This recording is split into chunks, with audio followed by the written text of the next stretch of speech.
Падение Джунгарского ханства привело к изменению в политике сильных государств – России и Цинско-Маньчжурского Китая. Оба этих государства стали захватывать земли бывшего Джунгарского ханства. Россия стала двигаться на восток и захватывать земли енисейских кыргызов. Цинско-Маньчжурский Китай тоже всячески расширяется, захватывая земли современного Синьцзянь-Уйгурского района на западе, таким образом подходя к кыргызам Центральной Азии. Параллельно этим движениям становятся независимый город Коканд, который ранее принадлежал Бухарскому Эмирату, и Казахское ханство.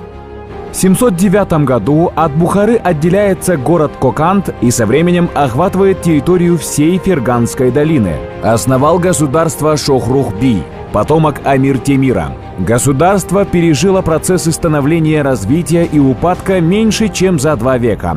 Поначалу Коканд был под Джунгарским ханством, но вел свою политику более-менее независимо, а в конце 18 века стал полностью независимым. Основную роль в ханстве играли кыргызы и кыпчаки.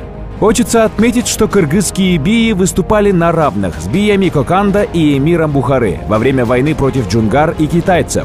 Кубат-би из рода Кушчу помог выгнать джунгар, а Аджи-би из рода Адигене уничтожает 9000-ную армию китайцев. Так некоторые кыргызские роды становятся частью кокандской элиты. С 1760-х годов в ханстве проводится обременительная налоговая политика, и некоторые кыргызские племена в Фергане откочевывают на север современного Кыргызстана, который еще не был завоеван Кокандом. Сарыбагыши на родину к чуйским сарыбагышам. Кушчу пополнили население таласских кушчу и так далее. Кыргызам юга мешают распри, которые кокандские правители используют в своих целях.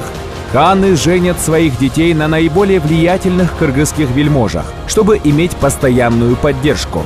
На севере Кыргызстана происходят не менее интересные события.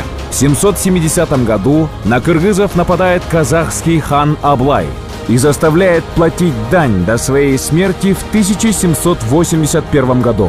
В конце концов, в 1785 году Атакеби из рода Сарыбагыш, чувствуя угрозу с юга от Коканда, с запада от Цинско-Маньчжурского Китая и с севера от казахов, решает наладить союзнические отношения с Российской империей, снаряжая посольство в Санкт-Петербург, так как она более сильный игрок, чем все остальные. Китай известен своей жестокостью по отношению к захваченным народам.